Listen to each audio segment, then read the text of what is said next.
वो घर श्मशान है जिसमें प्रभु चर्चा न हो। आज का मानव इतना व्यस्त है कि चाह कर भी भजन के लिए समय नहीं निकाल पाता। ऐसी परिस्थिति में गीता का संदेश कर्ण कुहरों तक पहुंच भर जाए तो परम श्रेय और समृद्धि के संस्कारों का बीजारोपण हो जाता है। भगवान की वाणी के इन कैसेटों से दिन भर उस परम प्रभु का स्मरण बना रहेगा और यही भजन की आधारशिला है।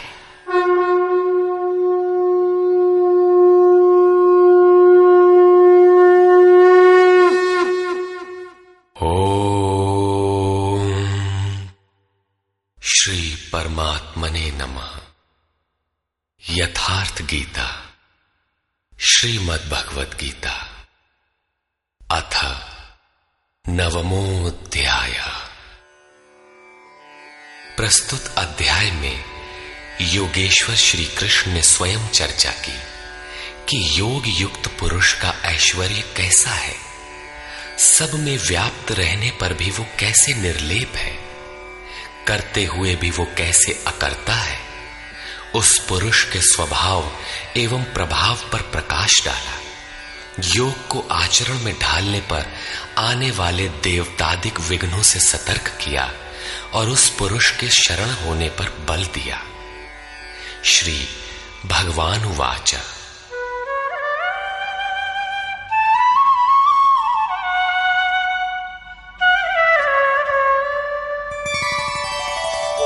इदन्तु ते गुह्यतमम् प्रवक्ष्याम्यनसूयवे ज्ञानं विज्ञानसहितं यज्ञात्वा मोक्ष्यसे शुभात्। योगेश्वर श्री कृष्ण ने कहा, अर्जुन, असूया अर्थात डाह ईर्ष्या रहित तेरे लिए मैं इस परम गोपनीय ज्ञान को विज्ञान सहित कहूंगा, अर्थात प्राप्ति के पश्चात महापुरुष की रहनी के साथ कहूंगा कि कैसे वो महापुरुष सर्वत्र एक साथ कर्म करता है, कैसे वो जागृति प्रदान करता है, रथी बनकर आत्मा के साथ कैसे सदैव रहता है। यत् ज्ञात्वा, जिसे साक्षात जानकर तू दुख रूपी संसार से मुक्त हो जाएगा। वो ज्ञान कैसा है, इस पर कहते हैं, राजविद्या राजगुह्यं पवित्रमिदमुत्तमम् प्रत्यक्षावगमं धर्म्यं सुसुखं कर्तुमव्ययम्। विज्ञान से संयुक्त ये ज्ञान सभी विद्याओं का राजा है। विद्या का अर्थ भाषा ज्ञान अथवा शिक्षा नहीं है। विद्या ही का ब्रह्म गति प्रदाया सा विद्या या विमुक्तये। विद्या उसे कहते हैं कि जिसके पास आए उसे उठाकर ब्रह्म पथ पर चलाते हुए मोक्ष प्रदान कर दे। यदि रास्ते में रिद्धियों सिद्धियों अथवा प्रकृति में कहीं उलझ गया तो सिद्ध है कि अविद्या सफल हो गई। वो विद्या नहीं है। ये राजविद्या ऐसी है जो निश्चित कल्याण करने वाली है। ये सभी गोपनीयों का राजा है। अविद्या और विद्या के अवगुंठन का अनावरण होने पर योग युक्तता के पश्चात ही इससे मिलन होता है। ये अति पवित्र, उत्तम और प्रत्यक्ष फल वाला है। इधर करो उधर लो, ऐसा प्रत्यक्ष फल वाला है। ये अंधविश्वास नहीं है कि इस जन्म में साधन करो, फल कभी दूसरे जन्मों में मिलेगा। ये परम धर्म परमात्मा से संयुक्त है। विज्ञान सहित ये ज्ञान करने में सरल और अविनाशी है। अश्रद्दधानाः पुरुषा धर्मस्यास्य परन्तप अप्राप्य मां निवर्तन्ते मृत्यु संसार वर्त्मनि। परंतप अर्जुन, इस धर्म में अर्थात जिसका थोड़ा भी साधन करने पर विनाश नहीं होता, श्रद्धा रहित पुरुष मुझे प्राप्त न होकर संसार क्षेत्र में भ्रमण करता ही रहता है। अतः श्रद्धा अनिवार्य है। क्या आप संसार से परे हैं? इस पर कहते हैं, मया ततमिदं सर्वं जगदव्यक्तमूर्तिना मत्स्थानि सर्वभूतानि न चाहं तेष्वस्थितः। मुझ अव्यक्त स्वरूप से ये सब जगत व्याप्त है, अर्थात मैं जिस स्वरूप में स्थित हूं वो सर्वत्र व्याप्त है। सभी प्राणी मुझ में स्थान पाए हैं, किंतु मैं उनमें स्थित नहीं हूं, क्योंकि मैं अव्यक्त स्वरूप में स्थित हूं।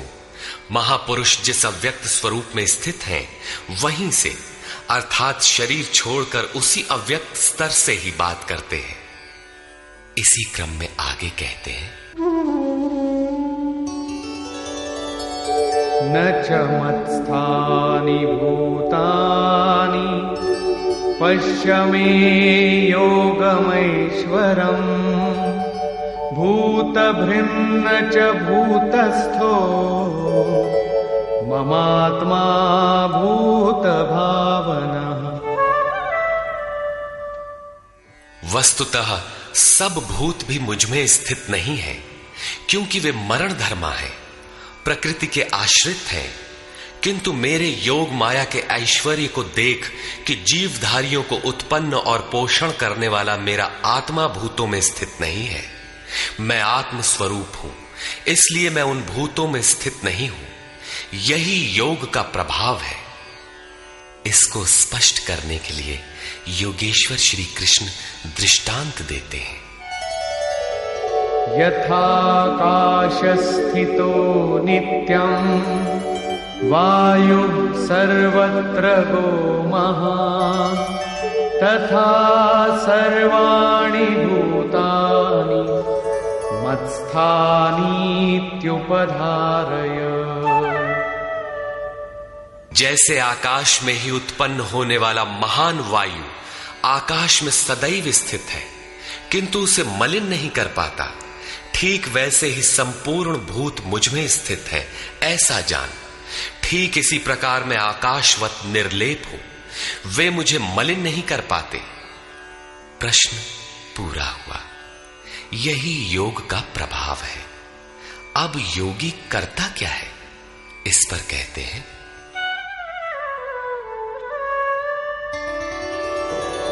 सर्वभूतानि कौन्तेय प्रकृतिं यान्ति मामिकाम् कल्पक्षये पुनस्तानि कल्पादौ विसृजाम्यहम्। अर्जुन, कल्प के विलय काल में सब भूत मेरी प्रकृति अर्थात मेरे स्वभाव को प्राप्त होते हैं, और कल्प के आदि में मैं उनको बार बार विसृजामि विशेष रूप से सृजन करता हूं। थे तो वे पहले से, किंतु विकृत थे, उन्हीं को रचता हूं, सजाता हूं। जो अचेत हैं उन्हें जागृत करता हूं, कल्प के लिए प्रेरित करता हूं। कल्प का तात्पर्य है उत्थानोन्मुख परिवर्तन। आसुरी संपद से निकलकर जैसे जैसे पुरुष दैवी संपद में प्रवेश पाता है, यहीं से कल्प का आरंभ है, और जब ईश्वर भाव को प्राप्त हो जाता है, वही कल्प का क्षय है। अपना कर्म पूरा करके कल्प भी विलय हो जाता है। भजन का आरंभ कल्प का आदि है, और भजन की पराकाष्ठा जहां लक्ष्य विदित होता है, कल्प का अंत है। जब ये प्रत्यगात्मा योनियों के कारणभूत राग द्वेषादि से मुक्ति पाकर अपने शाश्वत स्वरूप में स्थिर हो जाए, इसी को श्री कृष्ण कहते हैं कि वो मेरी प्रकृति को प्राप्त होता है। जो महापुरुष प्रकृति का विलय करके स्वरूप में प्रवेश पा गया, उसकी प्रकृति कैसी? क्या उसमें प्रकृति शेष ही है? नहीं। अध्याय 3 के 33वें श्लोक में योगेश्वर श्री कृष्ण कह चुके हैं कि सभी प्राणी अपनी प्रकृति को प्राप्त होते हैं। जैसा उनके ऊपर प्रकृति के गुणों का दबाव है, वैसा करते हैं। और ज्ञानवानपि, प्रत्यक्ष दर्शन के साथ जानकारी वाला ज्ञानी भी अपनी प्रकृति के सदृश चेष्टा करता है। ये पीछे वालों के कल्याण के लिए करता है। पूर्ण ज्ञानी तत्व स्थित महापुरुष की रहनी ही उसकी प्रकृति है। वो अपने इसी स्वभाव में बरतता है। कल्प के क्षय में लोग महापुरुष की इसी रहनी को प्राप्त होते हैं। महापुरुष के इसी कृतित्व पर पुनः प्रकाश डालते हैं। प्रकृतिं स्वामवष्टभ्य विसृजामि पुनः पुनः भूतग्राममिमं कृत्स्नम् अवशं प्रकृतेर्वशात्। अपनी प्रकृति अर्थात महापुरुष की रहनी स्वीकार करके प्रकृतेर्वशांत, अपने अपने स्वभाव में स्थित प्रकृति के गुणों से परवश हुए इन संपूर्ण भूत समुदाय को मैं बारंबार विसृजाम, विशेष सृजन, विशेष रूप से सजाता हूं। इन्हें अपने स्वरूप की ओर बढ़ने के लिए प्रेरित करता हूं। तब तो आप इस कर्म से बंधे हैं। न च मां तानि कर्माणि निबध्नन्ति धनञ्जय उदासीनवदासीनम् असक्तं तेषु कर्मसु। अध्याय 4 के 9वें श्लोक में योगेश्वर श्री कृष्ण ने कहा था कि महापुरुष की कार्य प्रणाली अलौकिक है। अध्याय 9 के 4थे श्लोक में बताया, मैं अव्यक्त रूप से करता हूं। यहां भी वही कहते हैं, धनंजय, जिन कर्मों को मैं अदृश्य रूप से करता हूं उसमें मेरी आसक्ति नहीं है। उदासीन के सदृश स्थित रहने वाले मुझ परमात्म स्वरूप को वे कर्म नहीं बांधते, क्योंकि कर्म के परिणाम में जो लक्ष्य मिलता है उसमें मैं स्थित हूं। इसलिए उन्हें करने के लिए मैं विवश नहीं हूं। ये तो स्वभाव के साथ जुड़ी प्रकृति के कार्यों का प्रश्न था। महापुरुष की रहनी थी, उनकी रचना थी। अब मेरे अध्यास से जो माया रचती है वो क्या है? वो भी एक कल्प है। मयाध्यक्षेण प्रकृतिः सूयते सचराचरम् हेतुनानेन कौन्तेय जगत् विपरिवर्तते। अर्जुन, मेरी अध्यक्षता में अर्थात मेरी उपस्थिति में सर्वत्र व्याप्त मेरे अध्यास से ये माया अर्थात त्रिगुणमयी प्रकृति, अष्टधा मूल प्रकृति और चेतन दोनों चराचर सहित जगत को रचती है, जो क्षुद्र कल्प है। और इसी कारण से यह संसार आवागमन के चक्र में घूमता रहता है। प्रकृति का यह क्षुद्र कल्प जिसमें काल का परिवर्तन है, मेरे अध्यास से प्रकृति ही करती है, मैं नहीं करता। किंतु 7वें श्लोक का कल्प आराधना का संचार एवं पूर्ति पर्यंत मार्गदर्शन वाला कल्प महापुरुष स्वयं करते हैं। एक स्थान पर वे स्वयं करता है जहां वे विशेष रूप से सृजन करते हैं। यहां कर्ता प्रकृति है, जो केवल मेरे आभास से ये क्षणिक परिवर्तन करती है, जिसमें शरीरों का परिवर्तन, काल परिवर्तन, युग परिवर्तन इत्यादि आते हैं। ऐसा व्याप्त प्रभाव होने पर भी मूढ़ लोग मुझे नहीं जानते। यथा अवजानन्ति मां मूढ़ा मानुषीं तनुमाश्रितम् परं भावमजानन्तो मम भूतमहेश्वरम्। संपूर्ण भूतों के महान ईश्वर रूप मेरे परम भाव को न जानने वाले मूढ़ लोग मुझे मनुष्य शरीर के आधार वाला और तुच्छ समझते हैं। संपूर्ण प्राणियों के ईश्वरों का भी जो महान ईश्वर है उस परम भाव में मैं स्थित हूं, किंतु हूं मनुष्य शरीरधारी। मूढ़ लोग इसे नहीं जानते, वे मुझे मनुष्य कहकर संबोधित करते हैं। उनका दोष भी क्या है? जब वे दृष्टिपात करते हैं तो महापुरुष का शरीर ही तो दिखाई पड़ता है। कैसे वे समझे कि आप महान ईश्वर भाव में स्थित हैं? वे क्यों नहीं देख पाते? इस पर कहते हैं, मोघाशा मोघ कर्माणो मोघ ज्ञानाविचेतसः राक्षसीमासुरीं चैव प्रकृतिं मोहिनीं श्रिताः। वे वृथा आशा अर्थात जो कभी पूर्ण न हो ऐसी आशा, वृथा कर्म अर्थात बंधनकारी कर्म, वृथा ज्ञान अर्थात जो वस्तुतः अज्ञान है, विचेतसः विशेष रूप से अचेत हुए राक्षसों और असुरों के से मोहित होने वाले स्वभाव को धारण किए होते हैं, अर्थात आसुरी स्वभाव वाले होते हैं। इसलिए मनुष्य समझते हैं असुर और राक्षस मन का एक स्वभाव है, न कि कोई जाति या योनि। आसुरी स्वभाव वाले मुझे नहीं जान पाते, किंतु महात्मा जन मुझे जानते और भजते हैं। महात्मानस्तु मां पार्थ दैवीं प्रकृतिमाश्रिताः भजन्त्यनन्यमनसो ज्ञात्वा भूतादिमं व्ययम्।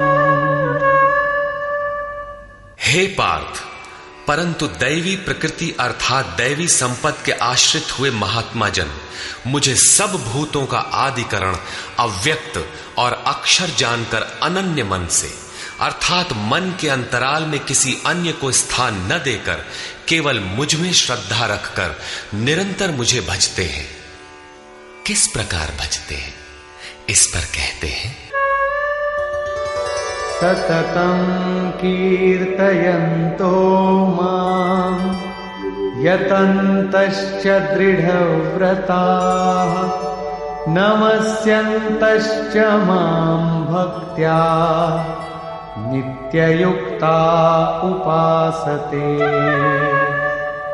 वे निरंतर चिंतन के व्रत में अचल रहते हुए मेरे गुणों का चिंतन करते हैं, प्राप्ति के यत्न करते हैं और मुझे बारंबार नमस्कार करते हुए सदैव मुझसे संयुक्त होकर अनन्य भक्ति से मुझे उपासते हैं, अविरल लगे रहते हैं।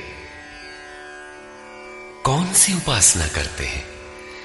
कैसा है ये कीर्ति ज्ञान? कोई दूसरी उपासना नहीं, वरन वही यज्ञ जिसे विस्तार से बता आए हैं, उसी आराधना को यहां संक्षेप में योगेश्वर श्री कृष्ण दोहरा रहे हैं। ज्ञान यज्ञेन चाप्यन्ये यजन्तो मामुपासते एकत्वेन पृथक्त्वेन बहुधा विश्वतो मुखम्। उनमें से कोई तो मुझ सर्वव्याप्त विराट परमात्मा को ज्ञान यज्ञ द्वारा यजन करते हैं, अर्थात अपनी लाभ हानि और शक्ति को समझकर इसी नियत कर्म यज्ञ में प्रवृत्त होते हैं।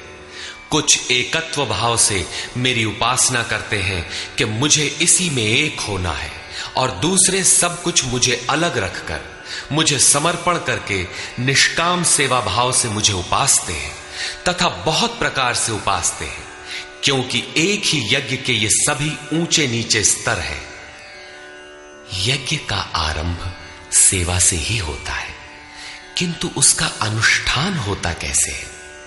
योगेश्वर श्री कृष्ण कहते हैं, यज्ञ मैं करता हूं। यदि महापुरुष रथी न हो तो यज्ञ पार नहीं लगेगा। उन्हीं के निर्देशन में साधक समझ पाता है कि अब वो किस स्तर पर है, कहां तक पहुंच सका है। वस्तुतः यज्ञ करता कौन है? इस पर योगेश्वर श्री कृष्ण कहते हैं, अहं क्रतुरहं यज्ञः स्वधाहमहमौषधम् मन्त्रोऽहमहमेवाज्यम् अहमग्निरहं हुतम्। कर्ता मैं हूं। वस्तुतः कर्ता के पीछे प्रेरक के रूप में सदैव संचालित करने वाला इष्ट ही है। कर्ता द्वारा जो पार लगता है मेरी देन है। यज्ञ मैं हूं। यज्ञ आराधना की विधि विशेष है। पूर्ति काल में यज्ञ जिसका सृजन करता है उस अमृत का पान करने वाला पुरुष सनातन ब्रह्म में प्रवेश पा जाता है। स्वधा मैं हूं अर्थात अतीत के अनंत संस्कारों का विलय करना, उन्हें तृप्त कर देना मेरी देन है। भवरोग को मिटाने वाली औषधि मैं हूं। मुझे पाकर लोग इस रोग से निवृत्त हो जाते हैं। मंत्र मैं हूं। मन को श्वास के अंतराल में निरोध करना मेरी देन है। इस निरोध क्रिया में तीव्रता लाने वाली वस्तु आज्य अर्थात हवि भी मैं हूं। अग्नि मैं हूं। मेरे ही प्रकाश में मन की सभी प्रवृत्तियां विलय होती हैं तथा हवन अर्थात समर्पण भी मैं ही हूं। यहां योगेश्वर श्री कृष्ण बार बार मैं हूं कह रहे हैं। इसका आशय मात्र इतना है कि मैं ही प्रेरक के रूप में आत्मा से अभिन्न होकर खड़ा हो जाता हूं तथा निरंतर निर्णय देते हुए योग क्रिया को पूर्ण कराता हूं। इसी का नाम विज्ञान है।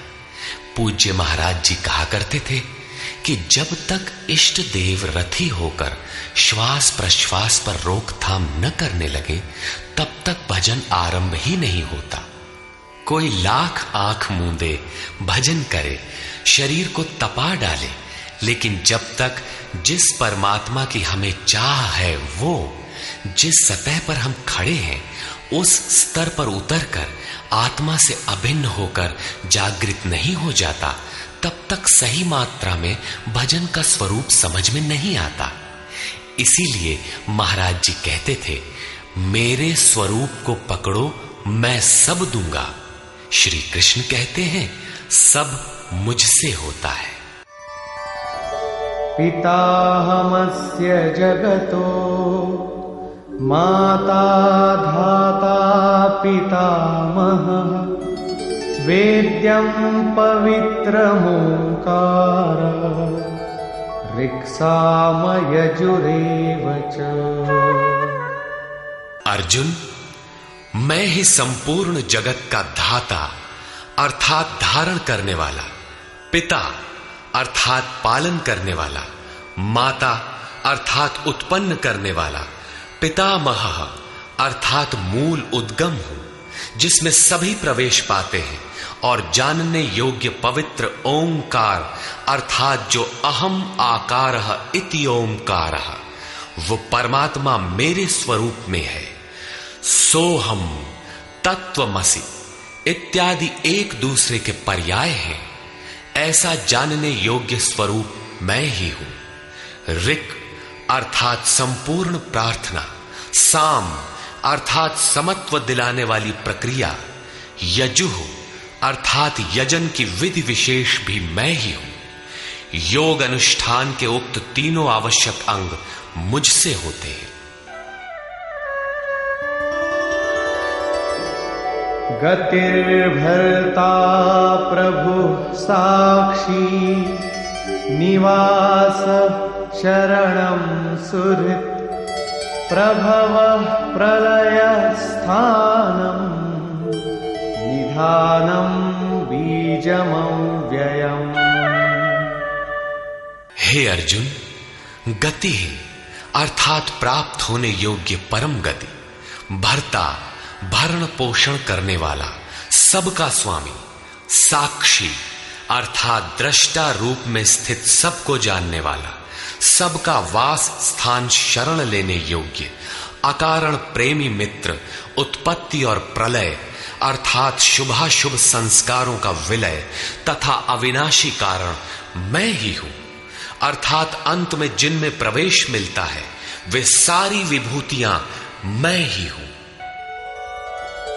तपाम्यहमहं वर्षं निगृह्णाम्युत्सृजामि च अमृतं चैव मृत्युश्च सदसच्चाहमर्जुन। मैं सूर्य रूप से तपता हूं, वर्षा को आकर्षित करता हूं, मृत्यु से परे अमृतत्व तथा मृत्यु, सत और असत सब कुछ मैं ही हूं।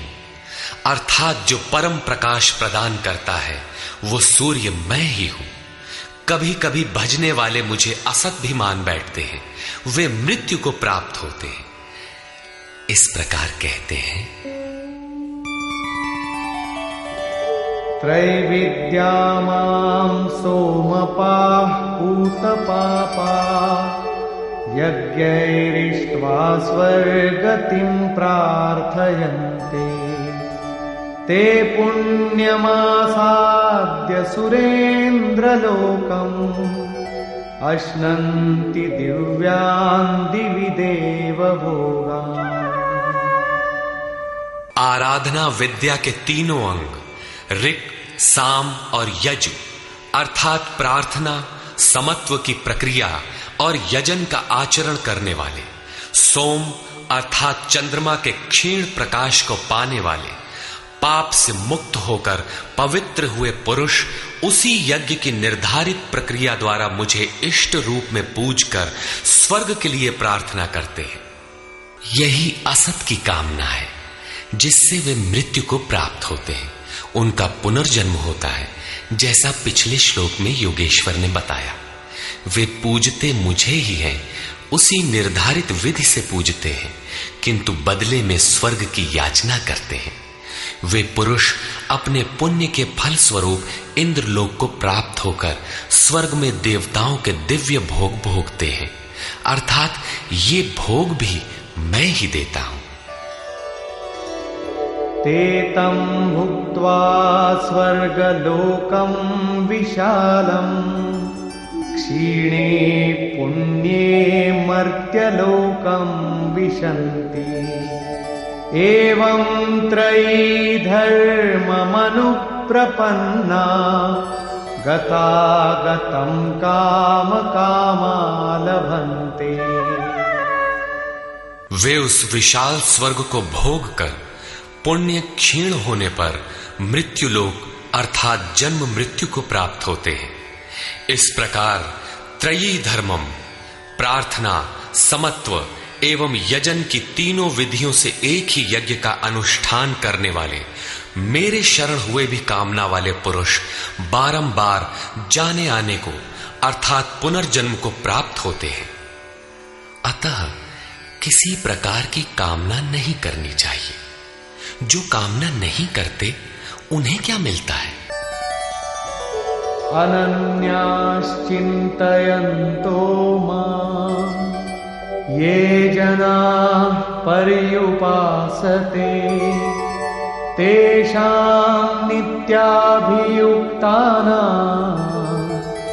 योगक्षेमं वहाम्यहम्।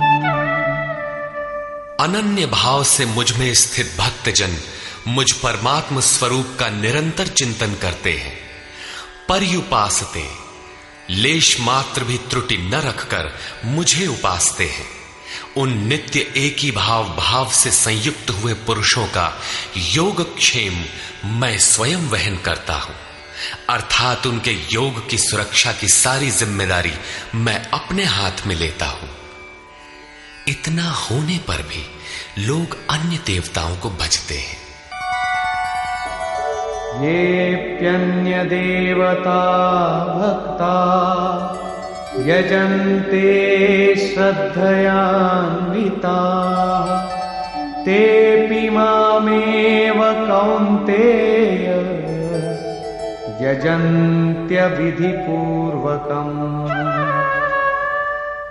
कौन्तेय, श्रद्धा से युक्त हुए जो भक्त दूसरे दूसरे देवताओं को पूजते हैं वे भी मुझे ही पूजते हैं, किंतु उनका वो पूजना अविधि पूर्वक है, मेरी प्राप्ति की विधि से रहित है। यहां योगेश्वर श्री कृष्ण ने दूसरी बार देवताओं के प्रकरण को लिया है। सर्वप्रथम अध्याय 7 के 20वें से 23वें श्लोक तक उन्होंने कहा, अर्जुन, कामनाओं द्वारा जिनके ज्ञान का अपहरण कर लिया गया है, ऐसे मूढ़ बुद्धि पुरुष अन्य देवताओं की पूजा करते हैं, और जहां पूजा करते हैं वहां देवता नाम की सक्षम सत्ता तो है नहीं, परंतु पीपल, पत्थर, भूत, भवानी अथवा अन्यत्र जहां उनकी श्रद्धा झुक जाती है वहां कोई देवता नहीं है। मैं ही सर्वत्र हूं।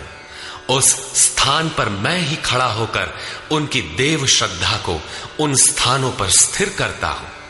मैं ही फल का विधान करता हूं, फल देता हूं। फल निश्चित मिलता है, किंतु उनका फल नाशवान है। आज है तो कल भोगने में आ जाएगा, नष्ट हो जाएगा, जबकि मेरा भक्त नष्ट नहीं होता। अतः वे मूढ़ बुद्धि जिनके ज्ञान का अपहरण हो गया है वही अन्य देवता की पूजा करते हैं। प्रस्तुत अध्याय 9 के 23 से 25वें श्लोक तक योगेश्वर श्री कृष्ण पुनः दोहराते हैं, अर्जुन, जो श्रद्धा से अन्य अन्य देवताओं को पूजते हैं वे मुझे ही पूजते हैं, किंतु अविधि पूर्वक है। अब प्रश्न उठता है कि जब वे भी प्रकारांतर से आपको ही पूजते हैं और फल भी मिलता ही है, तो दोष क्या है? अहम ही सर्वयज्ञानां भोक्ता च प्रभुरेव च न तु मामभिजानन्ति तत्त्वेनातश्च वन्ति ते। संपूर्ण यज्ञों का भोक्ता अर्थात यज्ञ जिसमें विलय होते हैं, यज्ञ के परिणाम में जो मिलता है वो मैं हूं और स्वामी भी मैं ही हूं, परंतु वे मुझे तत्व से भली प्रकार नहीं जानते, इसलिए च्यवंती गिरते हैं, अर्थात वे कभी अन्य देवताओं में गिरते हैं और तत्व से जब तक नहीं जानते तब तक कामनाओं से भी गिरते हैं। उनकी गति क्या है? यान्ति देवव्रता देवान् पितॄन् यान्ति पितृव्रता भूतानि यान्ति भूतेजा यान्ति मद्याजिनोऽपि माम्। अर्जुन, देवताओं को पूजने वाले देवताओं को प्राप्त होते हैं। देवता हैं तो परिवर्तित सत्ता, वे अपने सदकर्मानुसार जीवन व्यतीत करते हैं। पितरों को पूजने वाले पितरों को प्राप्त होते हैं, अर्थात अतीत में उलझे रहते हैं। भूतों को पूजने वाले भूत होते हैं, शरीर धारण करते हैं, और मेरा भक्त मुझे प्राप्त होता है। वे मेरे साक्षात स्वरूप होते हैं, उनका पतन नहीं होता। इतना ही नहीं, मेरी पूजा का विधान भी सरल है। पत्रं पुष्पं फलं तोयं यो मे भक्त्या प्रयच्छति तदहं भक्त्युपहृतम् अश्नामि प्रयतात्मनः। भक्ति का आरंभ यहीं से है कि पत्र, पुष्प, फल, जल इत्यादि जो कोई मुझे भक्ति पूर्वक अर्पित करता है, मन से प्रयत्न करने वाले उस भक्त का वो सब मैं खाता हूं, अर्थात स्वीकार करता हूं। इसलिए यत्करोषि यदश्नासि यज्जुहोषि ददासि यत्तपस्यसि कौन्तेय तत्कुरुष्व मदर्पणम्। अर्जुन, तू जो कर्म अर्थात यथार्थ कर्म करता है, जो खाता है, जो हवन करता है, समर्पण करता है, दान देता है, मन सहित इंद्रियों को जो मेरे अनुरूप तपाता है, वो सब मुझे अर्पण कर। अर्थात मेरे प्रति समर्पित होकर यह सब कर। समर्पण करने से योग के क्षेत्र की जिम्मेदारी मैं ले लूंगा।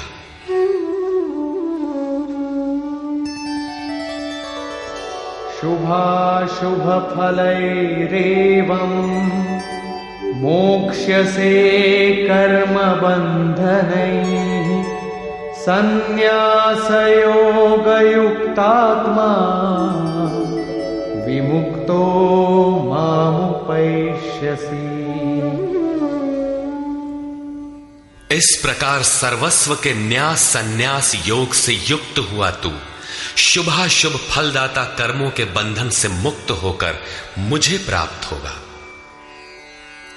उपर्युक्त 3 श्लोकों में योगेश्वर श्री कृष्ण ने क्रमबद्ध साधन और उसके परिणाम का चित्रण किया है।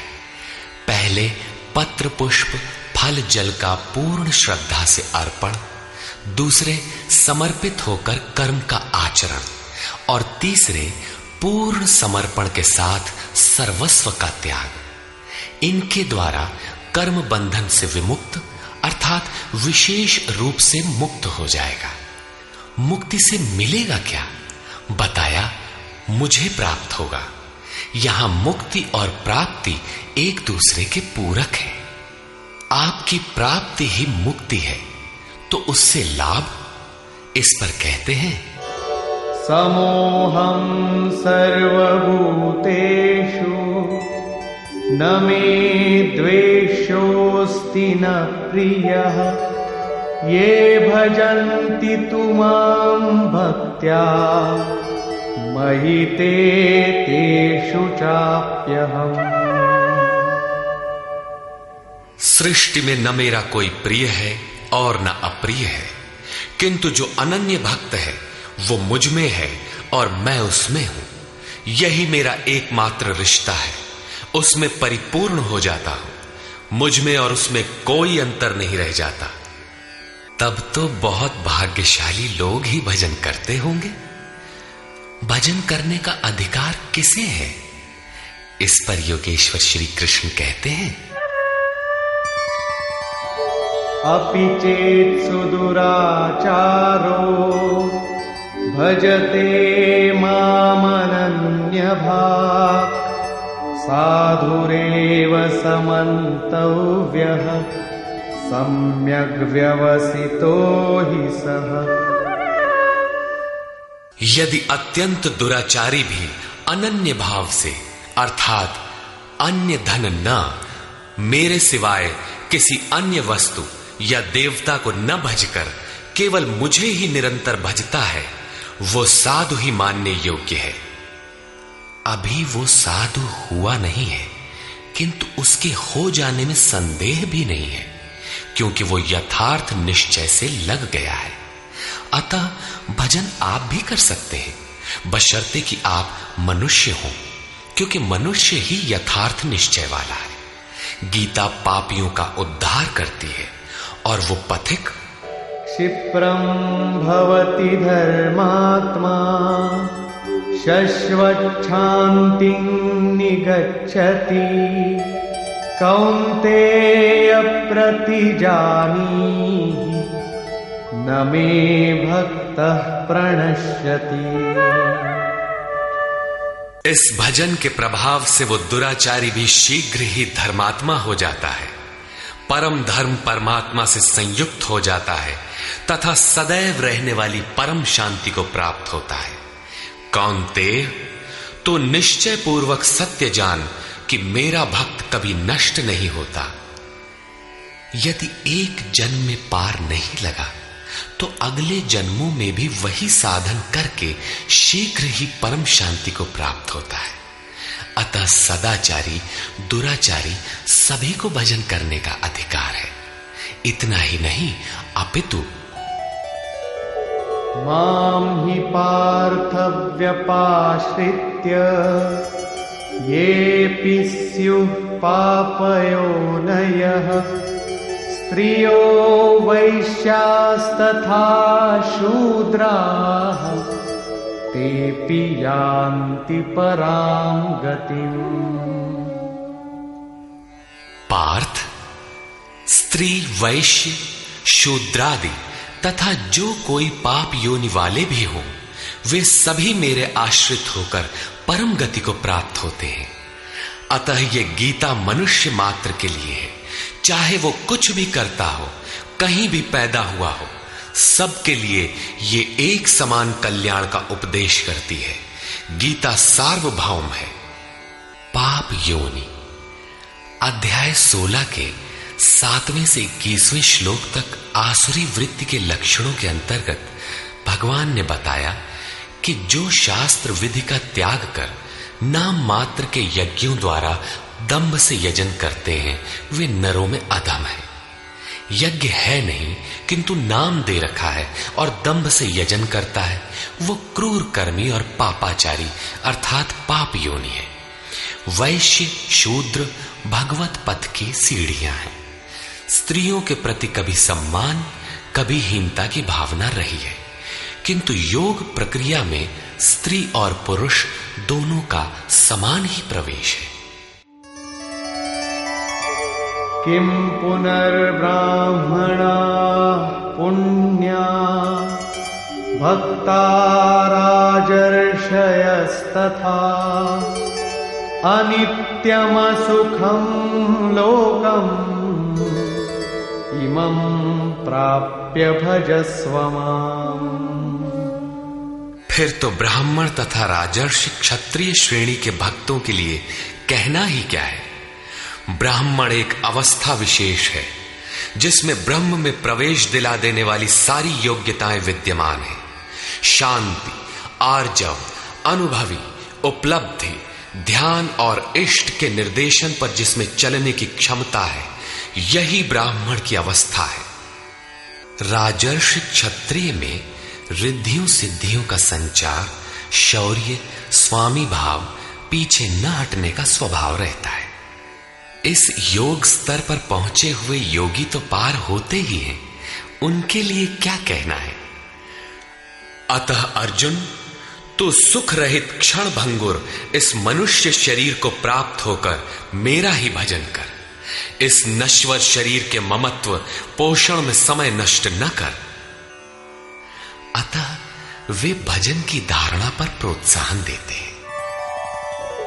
मन्मना भव मद्भक्तो मद्याजी मां नमस्कुरु मामे वैश्यसि युक्त्वैवम् आत्मानं मत्परायणः।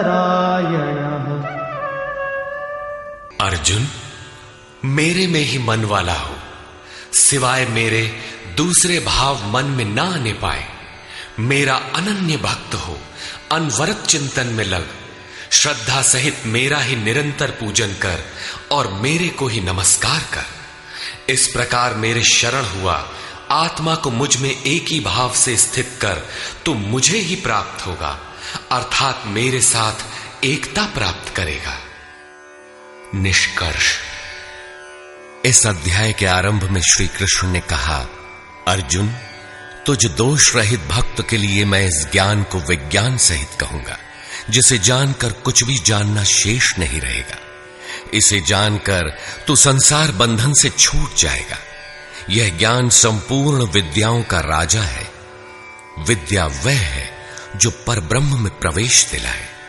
यह ज्ञान उसका भी राजा है, अर्थात निश्चित कल्याण करने वाला है।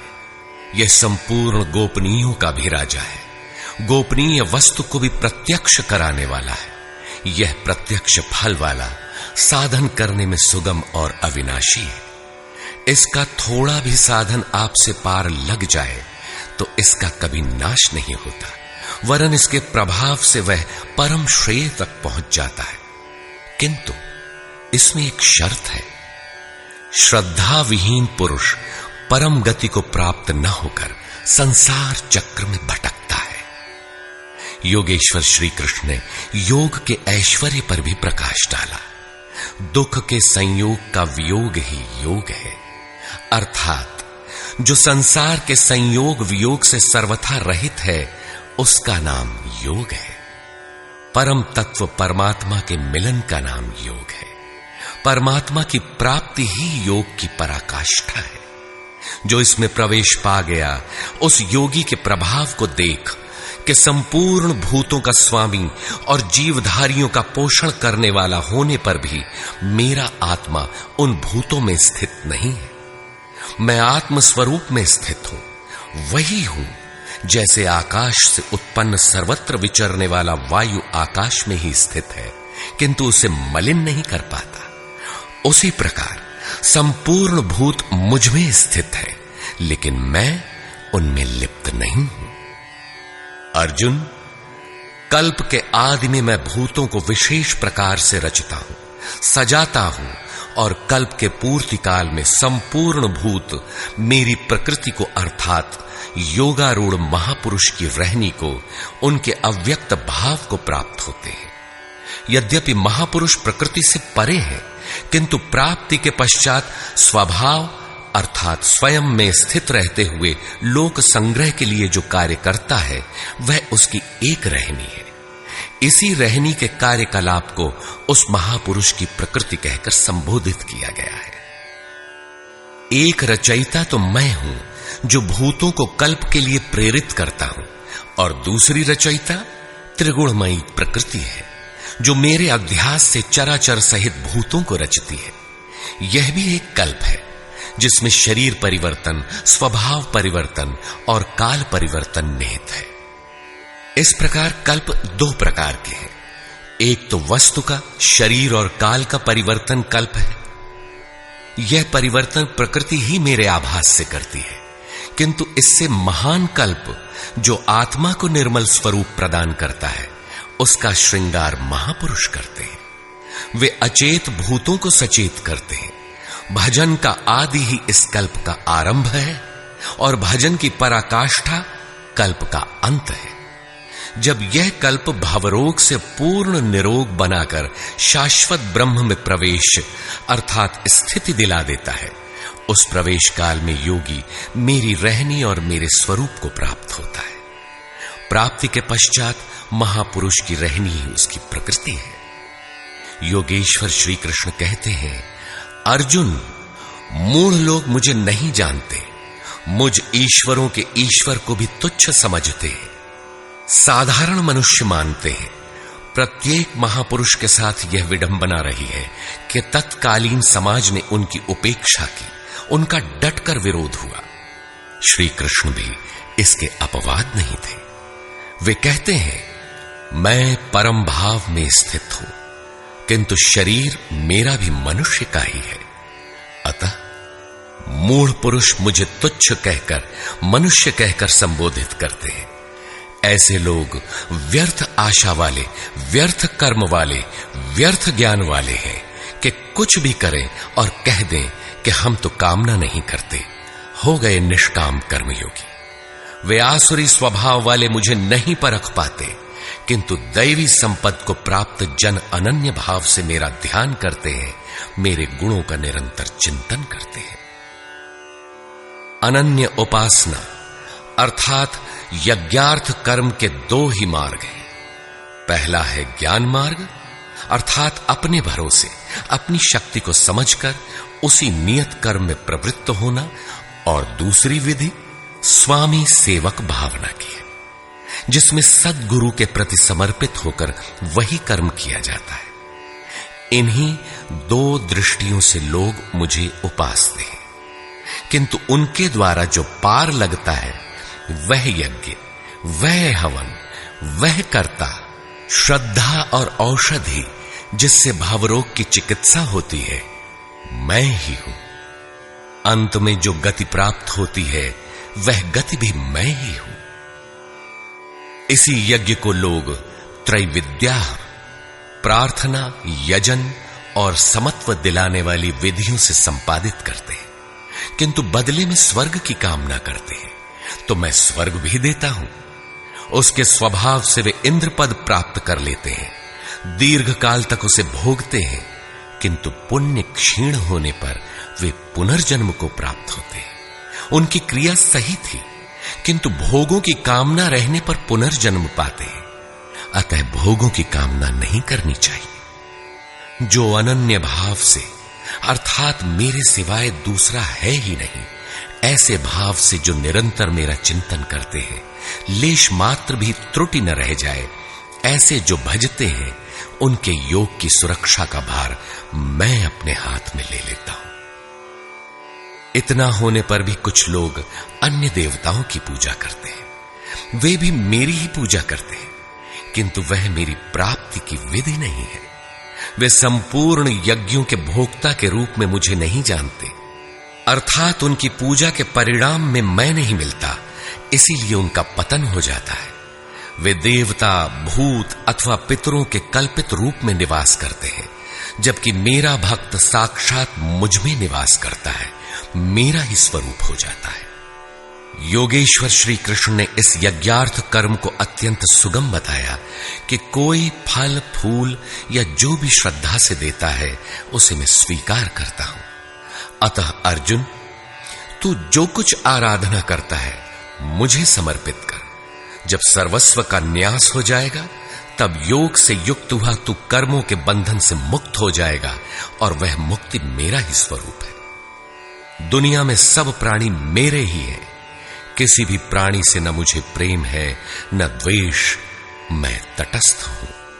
किंतु जो मेरा अनन्य भक्त है, मैं उसमें हूं, वो मुझ में है। अत्यंत दुराचारी, जघन्यतम पापी ही कोई क्यों ना हो, फिर भी अनन्य श्रद्धा भक्ति से मुझे भजता है तो वह साधु मानने योग्य है। उसका निश्चय स्थिर है तो वह शीघ्र ही परम से संयुक्त हो जाता है और सदा रहने वाली परम शांति को प्राप्त होता है। यहां श्री कृष्ण ने स्पष्ट किया कि धार्मिक कौन है। सृष्टि में जन्म लेने वाला कोई भी प्राणी अनन्य भाव से एक परमात्मा को भजता है, उसका चिंतन करता है तो वह शीघ्र ही धार्मिक हो जाता है। अतः धार्मिक वह है जो एक परमात्मा का सुमिरन करता है। अंत में आश्वासन देते हैं, अर्जुन, मेरा भक्त कभी नष्ट नहीं होता।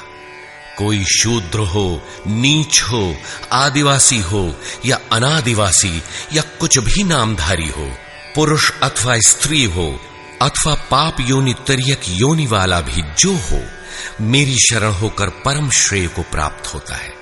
इसलिए अर्जुन, सुख रहित क्षण भंगुर किंतु दुर्लभ मनुष्य शरीर को पाकर मेरा भजन कर। फिर तो जो ब्रह्म में प्रवेश दिलाने वाली योग्यताओं से युक्त है, उस ब्राह्मण तथा जो राजर्षित्व के स्तर से भजने वाला है, ऐसे योगी के लिए कहना ही क्या है, वह तो पार ही है। अतः अर्जुन, निरंतर मुझ में मन वाला हो, निरंतर नमस्कार कर। इस प्रकार मेरी शरण में हुआ तू मुझे ही प्राप्त होगा, जहां से पीछे लौटकर नहीं आना पड़ता। प्रस्तुत अध्याय में उस विद्या पर प्रकाश डाला गया जिसे श्री कृष्ण स्वयं जागृत करते हैं। यह राज विद्या है जो एक बार जागृत होने पर निश्चित कल्याण करती है। अतः ओम तत्सदिति श्रीमद्भगवद गीता सूपनिषत्सु ब्रह्म विद्यायाम योग शास्त्रे श्री कृष्णार्जुन संवादे राज विद्या जागृति नाम नवमोऽध्यायः। इस प्रकार स्वामी अड़गड़ानंद कृत श्रीमद् भगवद गीता के भाष्य यथार्थ गीता का 9वां अध्याय पूर्ण होता है। हरि ओम तत्सत।